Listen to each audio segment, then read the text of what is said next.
Վրաստան, Թուրքիա, Իրան, Ադրբեջան։ Ինչ են անում Հայաստանի հարևանները, ինչ է կատարվում այդ երկրներում։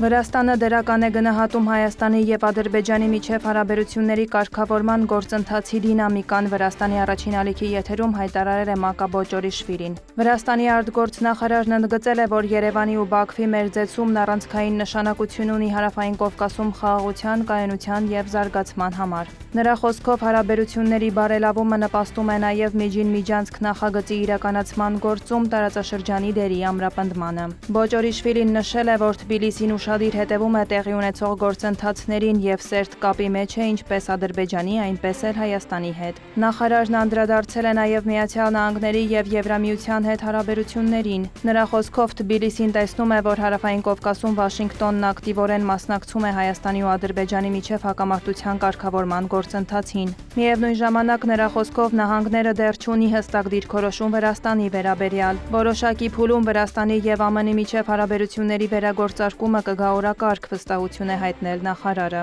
Եվրամիությանը եւ ՆԱՏՕ-ին Վրաստանի անդամակցության մասով դիվանագետը նշել է, որ դրանք միակողմանի գործընթացներ չեն եւ պահանջում են Արևմուտքի քաղաքական որոշումը։ Վրաստանի արտաքին գործերի նախարար Մակա Բոճորիշվիլին հանդիպել է Թուրքիայի ազգային ժողովի Թուրքիա-Վրաստան միջխորհրդարանական բարեկամական խմբի նախագահ Ֆարուկ Չելիքի գլխավորած պատվիրակության հետ։ Քննարկվել են Վրաստանի եւ Թուրքիայի միջև ռազմավարական գործընկերությունը եւ սերտ կապերի հետագա զարգացման հնարավորությունները, առևտրատնտեսական հարաբերությունները։ Անդրադարձ է եղել երկու երկրի խորհրդարանական համագործակցությանը, ընդգծվել է շփումների դերը երկկողմ հարաբերությունների հետագա ամրապնդման գործում։ Նշվել է բարձր մակարդակի փոխայցելությունների դրական դինամիկան։ Կողմերը քննարկել են նաև տարածաշրջանում տեղի ունեցող գործընթացները, շեշտել Վրաստանի եւ Թուրքիայի դերը տարածաշրջանում կայունությանն ու խաղաղությանը աջակցելու գործում։ Վրաստանում Միացյալ Նահանգների դեսպանատան փոխանցմամբ գործերի ժամանակավոր հավատարմատար Ալան Փարսելը հանդիպել է Վրաստանի ֆինանսների նախարար Լաշա Խուցիշվիլու հետ։ Քննարկվել են Միացյալ Նահանգների եւ Վրաստանի երկկողմ տնտեսական հարաբերությունները, Վրաստանի տնտեսական զարգացումը, Ռուսաստանի դեմ ԱՄՆ պատժամիջոցները։ Դեսպանությունից հայտնել են, որ հանդիպմանը քննարկվել է նաեւ Թրամփի ուղի նախագծում Վրաստանի դերակատարության հարցը։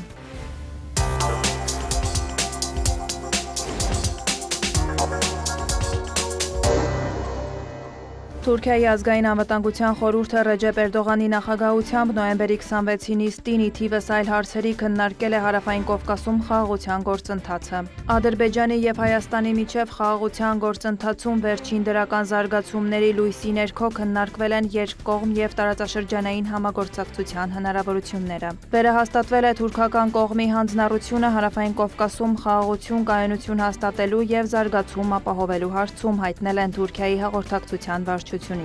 Նիստում քննարկվել է նաև Ռուսաստանի եւ Ուկրաինայի միջև հակամարտությունը, ինչպես նաև իրավիճակը Սիրիայում եւ Գազայում։ Մենք զգալի առաջընթաց ենք գրանցել Ադրբեջանի զինված ուժերի կարողությունների ամրապնդման հարցում համագործակցության տեսանկյունից, իրականացվում են այդ թվում ռազմական անձնակազմի վերապատրաստման ծրագրեր։ Այդ մասին հայտարարել է Թուրքիայի պաշտպանության նախարար Յաշար Գյուլերը։ Որպես վերջին օրինակ, թուրք նախարարը մատնանշել է Թուրքիայի եւ Ադրբեջանի պաշտպանական անվտանգության փոխադարձ ամրապնդման մասին հուշագիրը, որը ստորագրվել է ընթացիկ տարվա հուլիսին Ստամբուլում։ Գյուլերն անդրադարձել է Հայաստանի եւ Ադրբեջանի միջև կարգավորման գործընթացին։ Նրա խոսքով Անկարան ողջունում է խաղաղության ուղղությամբ երկու երկրի ղեկավարների ցուցաբերած կամքը։ Վաշինգտոնում ձեռք բերված պայմանավորվածությունները նա հատուկ արժեք է որակել Հարավային Կովկասում կայուն խաղաղության հաստատման համար։ Գյուլերը նաև հույս է հայտնել, որ շուտով կստորագրվի նաև խաղաղության համաձայնագիրը։ Թուրքիան չի պատրաստվում դադարեցնել ռուսական գազի գնումը, Ռուսաստանը միշտ եղել եւ մնում է հուսալի մատակարար։ Այդ մասին հայտարարել է Թուրքիայի էներգետիկայի եւ բնական պաշարների նախարար Ալպարսլան Բայրակթարը։ Նա հստակեցրել է, որ ռուսական մատակարարումները բավարարում են հանրապետության կարիքների մոտ 40-ից 50%-ը։ Հոկտեմբերի 23-ին ԱՄՆ ֆինանսների նախարարությունը հայտարարել էր Ռուսաստանի խոշորագույն նավթարդյունահանող ընկերությունների դեմ պատժամիջոցներ սահմանելու մասին։ ՆԱՏՕ-ում ԱՄՆ դեսպանը հայտարարել էր, որ Միացյալ Նահանգները ակնկալում է, որ Հունգարիան, Սլովակիան եւ Թուրքիան կդադարեն Ռուսաստանից գազ եւ նավթ գնել։ Թուրքիայի տրանսպորտի և ենթակառուցվածքների նախարար Աբդուլքադիր Ուրալօղլուն անդրադարձել է տարածաշրջանում հաղորդուղիների ապաշրջափակմանը։ Նրա խոսքով Թուրքիան միջին միջանցքի կարևոր օղակն է և օրեցօր մեծացնում է բեռնափոխադրումներ իրականացնելու ներուժը, այդ թվում Ադրբեջանի, Վրաստանի տարածքով և Կասպից ծովով անցնող երթուղիներով։ Ուրալօղլուն նշել է, որ Ադրբեջանը երկաթուղի է կառուցում Նախիջևանից մինչև Հայաստանի հետ սահման, Հորադիզից մինչև Բաքու հատվածն արդեն մոտ է ավարտին։ Թուրք պաշտոնյան նշել է, որ այդ ճանապարհով կանցնի ինչպես երկաթուղին, այնպես էլ ավտոմոբիլային տրանսպորտը։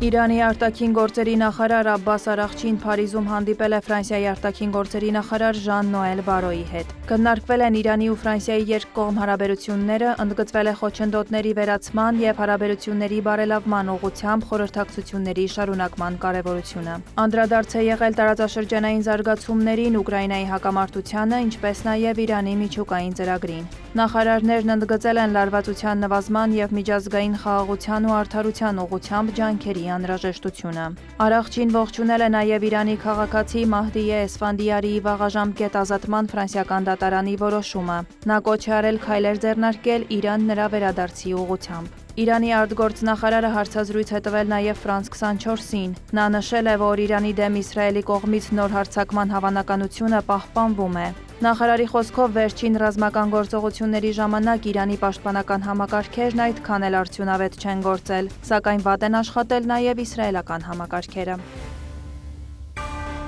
Իրանի ազգային անվտանգության բարձրագույն խորհրդի քարտուղար Ալի Լարիջանին Իսլամաբադում հանդիպել է Պակիստանի վարչապետ Շահբազ Շարիֆի հետ։ Կողմերն ընդգծել են տնտեսական հարաբերությունները զարգացնելու հաստատակամությունը, առևտրային և ներդրումային համագործակցության ակտիվացումը հայտարարել են ընդհանուր նպատակ։ Պակիստանի վարչապետը նշել է, որ առևտրաշրջանառությունը մինչև 10 միլիարդ դոլարի հասցնելը միանգամայն իրագործելի է։ Լարիջանին էլ հայտարարել է, որ Թեհրանը պատրաստ է աջակցել Իսլամաբադին միանալու հյուսիս-հարավ միջազգային տրանսպորտային միջանցքին։ Նրա խոսքով դա կարևոր հնարավորություն է երկու երկրի միջև տնտեսական ու տարանցիկ փոխգործակցության ընդլայնման համար։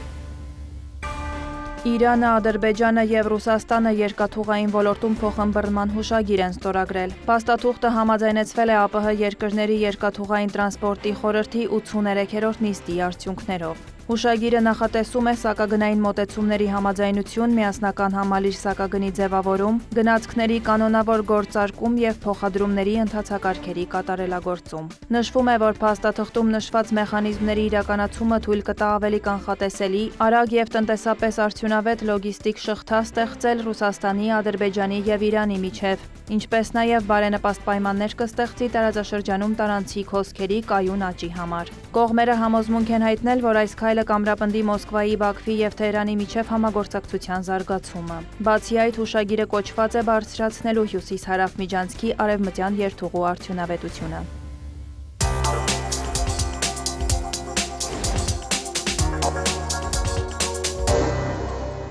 Ադրբեջանի վարչապետ Ալի Ասադովը հանդիպել է ռուսական երկաթուղիներ ընկերության գլխավոր տնօրեն Օլեգ Բելոզորովի հետ։ Հանդիպման ընթացքում քննարկվել են տարբեր ուղղություններով ռուս-ադրբեջանական տնտեսական համագործակցության ներկայավիճակն ու զարգացման հեռանկարները։ Հատուկ ուշադրություն է դարձվել տրանսպորտային և լոգիստիկ ոլորտներում համագործակցությանը, այդ թվում երկաթուղիների միջև փոխգործակցությանը։ Կարևորվել է տարածաշրջանի տարանցիկ ներուժի մեծացմանն ուղղված համատեղ ջանքերի շարունակումը։ Այս համատեքստում ընդգծվել է հյուսիս-հարավ միջազգային տրանսպորտային միջանցքի երկայնքով ենթակառուցվածքների զարգացման և այդ երթուղով բեռնափոխադրումների ծավալի կայուն աճի պահպանման ուղղությամբ աշխատանքների համաժամանակյա իրականացման անհրաժեշտությունը։ Հանդիպմանը մասնակցել է նաև ադրբեջանական երկաթուղիներ ընկերության նախագահը։ Ադրբեջանի փոխվարչապետ Շահին Մուստաֆայևը հանդիպում է ունեցել Ռուսաստանի փոխվարչապետ Ալեքսանդր Նովակի հետ։ Զրուցակիցները հայտարարել են, որ հոկտեմբերի 9-ին Դուշանբեում կայացած Ադրբեջանի և Ռուսաստանի նախագահների հանդիպումը խթան է հաղորդել երկկողմ հարաբերությունների զարգացմանը բոլոր ուղղություններով։ Բացի այդ, կողմերն ընդգծել են, որ երկրների միջև տնտեսական կապերը դինամիկ զարգանում են և նոր հեռանկարներ են բացում։ Մուստաֆայևը և Նովակը քննարկել են նաև առևտրատնտեսական, էներգետիկ և տրանսպորտային ոլորտներում երկկողմ համագործակցության զարգացման հեռանկարները։ Ադրբեջանի արտգործնախարար Ջեյհուն Բայրամովը Վատիկանում հանդիպել է Հռոմի Պապ Լևոն 14-րդի հետ։ Ադրբեջանի եւ Սուրբ Աթոռի միջև գոյություն ունեն ամուր հարաբերություններ, որոնք կարևոր են միջկրոնական երկխոսության եւ բազմամշակութայնության առաջմղման համար, նշել է Բայրամովը։ Ադրբեջանի արտգործնախարարը Իտալիա կատարած պաշտոնական այցի ընթացքում էլ հանդիպել է Պատգամավորների պալատի նախագահ Լորենցո Ֆոնտանայի հետ։ Կողմերը քննարկել են ռազմավարական գործընկերությունը, քաղաքական երկխոսության զարգացումը եւ միջխորհրդարանական համագործակցության ամրապնդումը։ Անդրադարձ է եղել նաեւ էներգետիկայի, առևտրի, մշակույթի եւ հումանիտար ոլորտներում փոխգործակցությանը։ Բարդուհի Հարությունյան, հարևաններ։